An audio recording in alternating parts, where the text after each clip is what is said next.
Good day students, मैं doctor Smita Sharma और मैं आपको बीएससी पार्ट 1 का पेपर फर्स्ट करा रही हूँ, जिसके हम सेकंड यूनिट कर रहे थे। सेकंड यूनिट है हमारी स्पेशल थ्योरी ऑफ रिलेटिविटी, आपेक्षिकता का विशिष्ट सिद्धांत। तो इसके अंतर्गत हमने पहले 2-3 लेक्चर में इंट्रोडक्शन पढ़ लिया है, माइकलसन मॉडले एक्सपेरिमेंट पढ़ लिया है और हम लॉरेंस ट्रांसफॉर्मेशन इससे पहले वाले लेक्चर में शुरू कर चुके थे। तो लॉरेंस ट्रांसफॉर्मेशन क्या है कि अगर हम जो आइंस्टीन ने जो आपेक्षिकता का विशिष्ट सिद्धांत के जो 2 पोस्टुलेट्स दिए थे, 2 अभिग्रही दिए थे, उसके आधार पर ये माना जाता है कि जो आपका टाइम है वो कांस्टेंट नहीं है। अगर टाइम कांस्टेंट नहीं है तो गैलीलियन रूपांतरण समीकरण जो हमने जड़त्वीय निर्देश तंत्र या इनर्शियल फ्रेम ऑफ रेफरेंस के लिए गैलीलियन ट्रांसफॉर्मेशन इक्वेशंस जो पढ़े थे, वो हमारे यूजफुल नहीं रहेंगे। क्यों? क्योंकि गैलीलियन रूपांतरण समीकरण जो है उसमें हमने टाइम को कांस्टेंट रखा था, लेकिन अब हमने टाइम को रिलेटिव बना दिया, इसलिए हमें नए रूपांतरण समीकरण की जरूरत पड़ गई और इसी के अंतर्गत लॉरेंज ने अपने ट्रांसफॉर्मेशन इक्वेशन दिए थे। हम उसी का अध्ययन कर रहे थे। उसके लिए हमने क्या लिया था, हमने कल आधा ही करा था। इसके अंदर हमने 2 फ्रेम ऑफ रेफरेंस ले लिए थे, एस और एस डैश, जिसमें एस डैश जो है वो एस के सापेक्ष x दिशा में v वेग से, नियत वेग से, कांस्टेंट वेलोसिटी से x डायरेक्शन में मूव कर रहा है। और हम किसी एक लाइट की एक पल्स को हम जब दोनों के दोनों फ्रेम ऑफ रेफरेंस एक दूसरे पर संपाती थे, उस वक्त हमने एक लाइट की पल्स छोड़ी जो चारों तरफ एक वृत्ताकार तरंगाग्र के रूप में स्प्रेड होती हुई P बिंदु पर पहुंचती है। तो P बिंदु जो है, अगर हम S फ्रेम ऑफ रेफरेंस से देखते हैं तो ये P बिंदु पर जब प्रकाश पहुंचता है तो उसको समय लगता है T, और हम S dash frame of reference में से देखते हैं इस P बिंदु को तो हमें समय दिखाई देता है T डैश, और इसके जो निर्देशांक S फ्रेम से दिखाई देते हैं वो हमने माने थे x, y, z, और S डैश फ्रेम से जो हमें दिखाई देते हैं वो x डैश, y डैश और z डैश है। ये सारी चीजें हमने अज्यूम कर ली थी। इसके आधार पर हमने दोनों स्थितियों में S फ्रेम से देखने में लगा समय और S डैश से देखने में लगा समय हमने ज्ञात कर लिया था। वो हमारा कितना प्राप्त हुआ था, वो हमारा कुछ ऐसा प्राप्त हो गया था। समीकरण 2 और समीकरण 4 द्वारा प्राप्त हो गया था। ये वाली समीकरण और ये वाली समीकरण हमें प्राप्त हो गई थी। अब हमने इसमें ये अज्यूम करा था सरलता के लिए कि y और z में कोई मूवमेंट नहीं है, इसलिए y अक्ष और z अक्ष के सापेक्ष हमारे जो रूपांतरण है वो हमारे सेम रहेंगे। तो हमने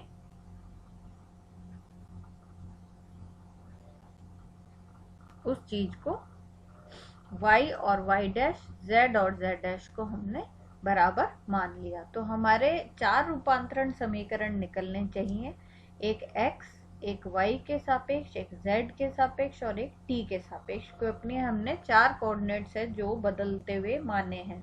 अब उनमें से हमने क्योंकि y और z दिशा में कोई गति नहीं मानी, कोई परिवर्तन नहीं माना, इसलिए उसके रूपांतरण समीकरण तो ये ही रहेंगे समीकरण 6 में दिखाए अनुसार। मुख्य रूप से हमारे को x और t के सापेक्ष रूपांतरण समीकरण निकालने हैं।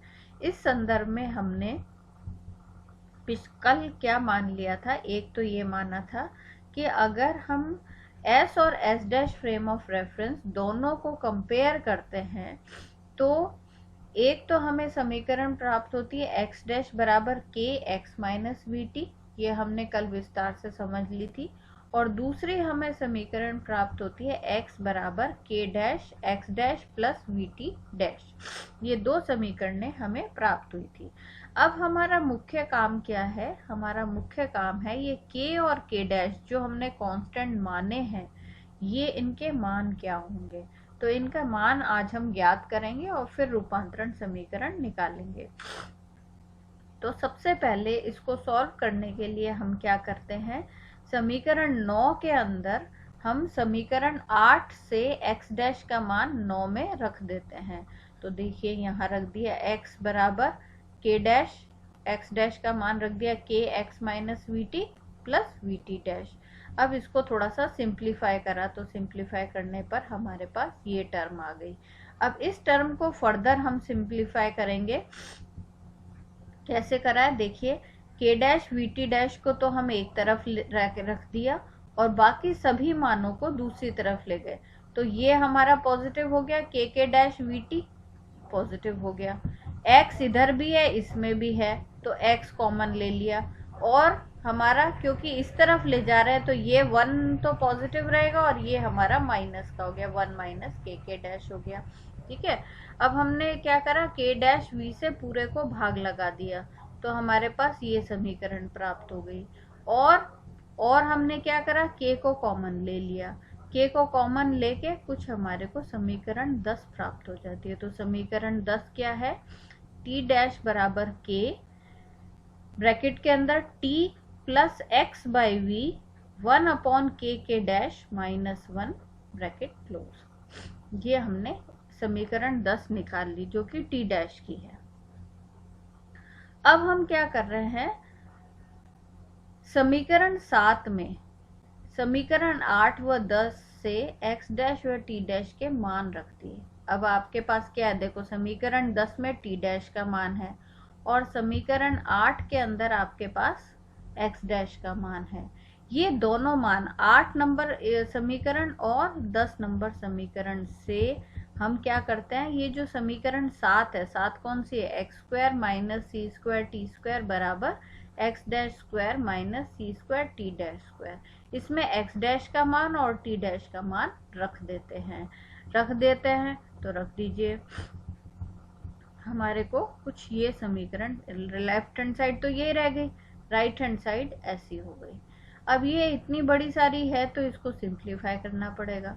इसको सिंप्लीफाई करते हैं, देखिए इसको मैंने क्या करा है, इसका होल स्क्वायर खोल लिया तो होल स्क्वायर खोलते ही 3 टर्म्स आ गई मेरे पास, K square x square minus 2k square x v t plus K square v square t square आ गई।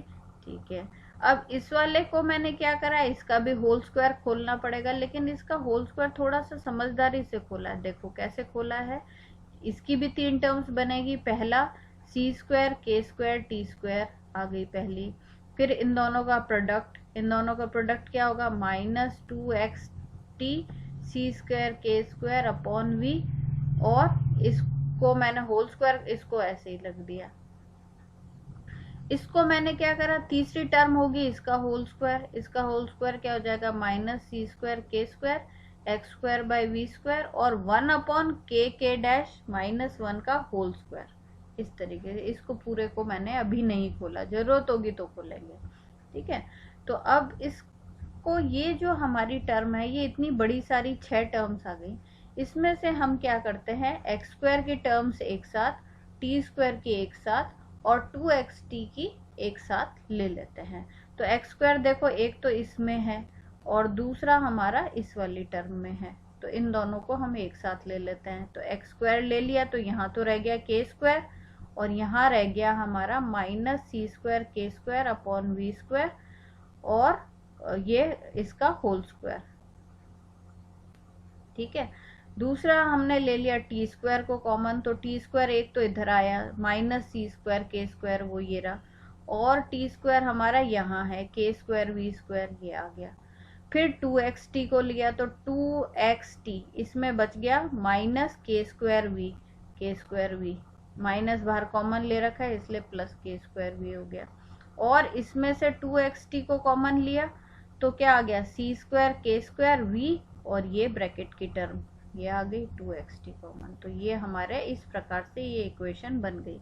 अब ये हमने सारी एक्सरसाइज क्यों करी है, क्योंकि हम लेफ्ट हैंड साइड और राइट हैंड साइड को अब तुलना करके गुणांकों का मान निकाल लेंगे। हमें करना क्या है, हमें k और k डैश का मान निकालना है।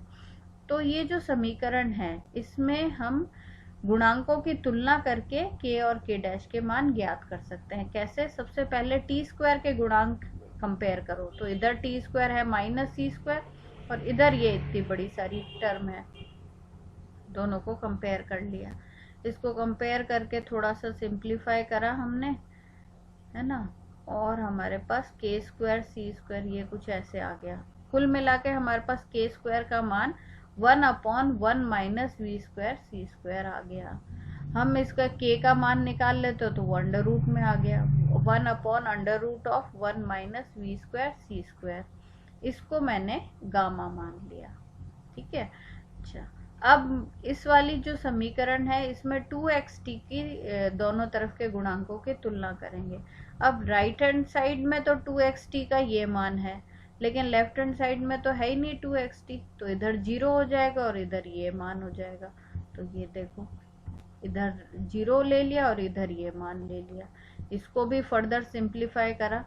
सिंप्लीफाई करते हुए हमारे को k और k डैश, ये हम आप खुद कॉपी पेन लेके सिंप्लीफाई कर सकते हैं। सिंप्लीफाई करते हुए हमें k डैश का मान प्राप्त होता है, किसकी टर्म्स में? k की टर्म्स में। ये आ जाता है 1/k ब्रैकेट में 1 minus v square by c square, ये आ गया। अब k का मान तो हम पहले ही निकाल चुके हैं, k का मान ये है हमारे पास, तो ये मान हम यहाँ रख देते हैं। तो k का मान रखने पर हमारे को कुछ 1/√1 minus v square c square प्राप्त होता है। ये भी हमारा, इसको हमने क्या माना था? इसको गामा माना था, तो ये भी गामा। तो इसका मतलब क्या हो गया? इसका मतलब ये हो गया कि k और k डैश दोनों का मान गामा प्राप्त हुआ, और गामा कितना है? 1/√1 minus v square by c square प्राप्त हुआ।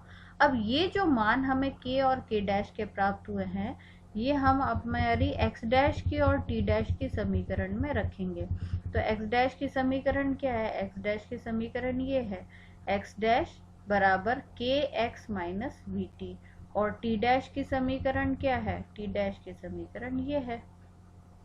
इन दोनों में k और k डैश का मान रख देते हैं।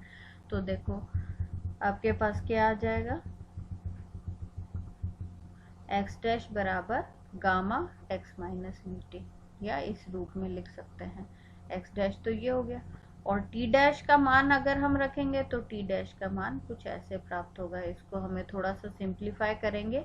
सिंप्लीफाई करने पर t डैश का मान हमारा gamma t minus v x upon c square प्राप्त होता है। तो हमारे पास क्या आ गए? अब हमारे ये लॉरेंस ट्रांसफॉर्मेशन आ गए। क्या आ गया? सबसे पहले x डैश का, x डैश हो गया gamma x minus b t, y dash क्या हो गया? y के बराबर, z डैश क्या हो गया? z के बराबर, t डैश क्या हो गया? Gamma t minus v x upon c square के बराबर। ये चारों हमारे लॉरेंस ट्रांसफॉर्मेशन कहलाते हैं, जहां पर गामा का मान 1/√1 minus v square by c square है। अब इसके अंदर अगर हम एक स्पेशल केस लगाएं, स्पेशल केस ये कि निर्देश तंत्र S का वेग जो है प्रकाश की वेग की तुलना में अत्यल्प है, मतलब बहुत धीमे गति से चल रहा है, तो v जो है वेरी लेस देन c हो जाएगा। अब v very less than c अगर होगा तो गामा को देखो क्या होगा, v c के मुकाबले बहुत छोटा है, तो ये राशि बहुत ज्यादा छोटी हो जाएगी, नगण्य मान सकते हैं। नगण्य मानते गामा का मान क्या हो गया? 1 हो गया, 1 हो गया, गामा का मान 1 हो गया, v square upon c square का मान अप्रोक्सीमेटली 0 हो गया। तो क्या होगा? ऊपर वाली समीकरण 17 में जो 4 इक्वेशन है वो क्या बन जाएंगी? वो बन जाएंगी हमारी x dash x minus v t, y dash y, z dash z, t dash t. अब अगर आप इनको देखें, ध्यान से गौर करके देखें, ये क्या है? ये आपकी गैलीलियन रूपांतरण समीकरण है। तो इसका मतलब क्या हो गया? समीकरण 17 जो है समीकरण 18 में बदल सकती है। कब? जब निर्देश तंत्र S डैश का वेग c की तुलना में बहुत कम हो। तो इस प्रकार से क्या हो गया? हम ये कह सकते हैं गैलीलियन ट्रांसफॉर्मेशन जो है वो लॉरेंस ट्रांसफॉर्मेशन गैलीलियन ट्रांसफॉर्मेशन में कन्वर्ट हो सकते हैं। आपेक्षिकता के विशिष्ट सिद्धांत के अनुसार निर्देश तंत्र एस डैश के सापेक्ष एस निर्देश तंत्र नियत वेग माइनस वी से गतिशील माना जा सकता है। अब इसको हम उल्टा देखें, अगर हम एस डैश, अगर हमारे को x dash y dash z dash t dash ये दिए हुए हैं और हम एक्स वाई जेड टी निकालना चाहते हैं, तो हम कैसे देखेंगे? हम ये देखेंगे कि अगर हम एस डैश को स्टेशनरी मानते हैं तो s जो है वो s डैश के सापेक्ष माइनस v वेग से पीछे की ओर खिसक रहा है। तो ऐसी स्थिति में जो हमारे रूपांतरण समीकरण है वो क्या हो जाएंगे? Simply x y z t निकालना है हमारे को, वो इसी के समान होंगे, लेकिन इसे जो ऊपर हमने निकाले थे उन्हीं के समान होंगे, लेकिन यहाँ पर क्या आ जाएगा? पॉजिटिव साइन आ जाएगा, क्योंकि वेलोसिटी आपकी माइनस में हो गई। तो आपके पास फॉर्मूला क्या था? पहले एक्स डैश बराबर gamma x minus v t. अब क्या हो जाएगा? एक्स बराबर gamma x dash plus v t dash. ये देखिए आ गया, एक्स बराबर gamma x dash v t dash आ गया। दूसरा हमारा वही रहेगा, y बराबर y डैश। तीसरा z बराबर z डैश, यही रहेगा। और t बराबर क्या हो जाएगा? t बराबर गामा t डैश, माइनस था पहले, यहाँ प्लस हो जाएगा, v x dash upon c square. तो ये हमारे, अगर s डैश के हमारे को पता हो और s रूपांतरण हम निकालना चाहते हैं तो हम ये फॉर्मूला काम में लेते हैं। दोनों ही स्थिति में गामा का मान 1/√1 minus v square by c square हो जाएगा। हम ये देखते हैं इस प्रकार की जो ये लॉरेंज रूपांतरण समीकरण है, ये रेखीय लीनियर इक्वेशंस हैं। और ये जो हमने रूपांतरण समीकरण निकाले हैं, लॉरेंज रूपांतरण समीकरण, ये एक जनरल इक्वेशंस हो गई। इनको स्पेशल केस में गैलीलियन ट्रांसफॉर्मेशन इक्वेशंस में कन्वर्ट किया जा सकता है, या ये कन्वर्ट हो जाती हैं। तो हमने आज लॉरेंस ट्रांसफॉर्मेशन इक्वेशन की पोजीशन के जो ट्रांसफॉर्मेशन इक्वेशन है वो हमने पढ़ लिए। रूपांतरण समीकरण कौन से पढ़े हमने? पोजीशन वाले पढ़ लिए। अब हम आगे क्या निकालना चाहते हैं? जैसे हम गैलीलियन के अंदर कर रहे थे, वेग वितरण, वेग के लिए ट्रांसफॉर्मेशन इक्वेशन निकालेंगे। तो वेग के लिए ट्रांसफॉर्मेशन इक्वेशन निकालना बड़ा ही आसान है। हमारे पास x dash y dash z dash t dash पहले से मौजूद है। हम t के सापेक्ष इसका अवकलन करके वेग निकाल सकते हैं, लेकिन यहाँ पर एक समस्या आ जाती है। समस्या ये है कि t अब हम कौन सा लेंगे? टी डैश लेंगे या टी लेंगे? क्योंकि दोनों फ्रेम ऑफ रेफरेंस में टाइम हमारा अलग अलग है। तो इसके लिए इनका अवकलन करते वक्त हमें उन सारे एस्पेक्ट्स को ध्यान में रखते हुए इनको करना पड़ेगा। तो हम अगले लेक्चर के अंदर ट्रांसफॉर्मेशन और एडिशन ऑफ वेलोसिटीज, यानी वेगों का जो लॉरेंज रूपांतरण है और उनका योग का क्या होगा और उसके जो इम्पोर्टेंट रिजल्ट्स हैं वो क्या है वो पढ़ेंगे। आज इतना ही करेंगे। धन्यवाद।